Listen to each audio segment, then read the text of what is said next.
우리 지구에는 17개의 매우 특이한 모양의 지형이 있는데 그것을 설명하자면 지각 변동으로 인한 세계적인 홍수의 결과로서 수소폭탄 100억 개가 폭발하는 힘을 능가하는 에너지가 방출됨과 동시에 지하 공간에 있던 물들이 분출되면서 생겨난 것이죠. 이 설명은 주요 산맥들이 대단히 빠른 속도로 형성되었음을 보여줍니다. 이 이론으로 탄층과 유층 그리고 빠른 속도의 대륙 이동도 설명이 됩니다. 보세요. 해저 표면엔 거대한 해구들과 수백 개의 계곡과 분화구가 있습니다.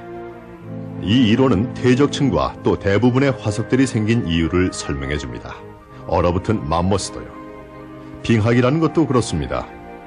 그리고 주요 대륙의 계곡들, 특히 그랜드 캐년에 대한 설명이 가능해지죠. 홍수 이전의 지구에는 아마 초목이 무성하게 덮인 커다란 하나의 대륙만 있었을 겁니다. 바다와 큰 강들도 있었습니다.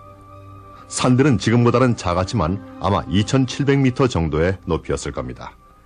해양 지각 이론에 따르면 홍수 이전의 지구에는 많은 양의 지하수가 있었습니다. 지금 바닷물의 반 정도 양이었죠.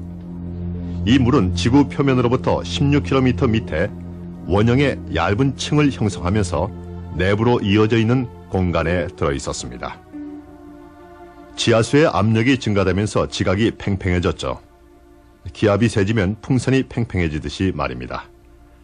압력을 견디지 못한 지각이 갈라져 미세한 틈이 생겨나고 그 틈은 초속 48km의 속도로 양방향으로 뻗어나갔습니다. 갈라짐은 저항이 가장 약한 지각을 따라 약 2시간 만에 지구를 에워쌌습니다. 갈라짐이 지구 둘레로 뻗어가면서 위에 있던 암석 지각이 팽팽히 잡아당긴 천이 찢어지듯이 벌어졌습니다. 지하수는 위에서 내리누르는 16km 두께의 암석의 무게 때문에 극심한 압력 아래 있었습니다. 따라서 물은 균열된 틈으로 맹렬히 솟아올랐습니다. 물은 초음속으로 분출되어 공기 속으로 거의 32km가량 높이 솟아올랐습니다. 이 거대한 분수에서 떨어진 물방울은 지구가 그 이전에도 그 이후에도 겪지 못한 폭포와 같은 비를 내렸습니다. 성경은 크고 깊은 수원이 모두 한날에 열렸다고 말하고 있습니다. 그것은 5000년 전에 이 사건들을 묘사하는 것입니다. 이 사실들을 지금 과학적으로 종합해보면 분출된 물의 일부가 차가운 성층권까지 높이 솟아올랐다가 얼음 결정체로 급속히 냉각되어 내려와 거대한 얼음 덩어리를 만들었습니다. 많은 동물들이 그 눈에 덮여 질식하고 순간적으로 냉동됐죠. 시베리아와 알래스카에서 발견된 얼어 죽은 포유 동물들이 그 경우입니다. 수압이 높은 물줄기는 갈라진 틈 양쪽의 바위를 침식시켜 엄청난 양의 침전물을 생산해냈고 그것은 이 진흙 섞인 물에서 나와 온 세계에 가라앉았습니다.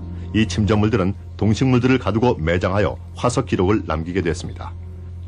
이 침식 작용이 갈라진 틈을 넓혔습니다. 나중엔 그 폭이 너무 넓어져 지하의 공간 밑에 눌려있던 암석이 위로 솟아올랐고 지구를 둘러싼 해령이 야구공의 이은자리 같은 모양으로 대양 가운데 생겨났습니다.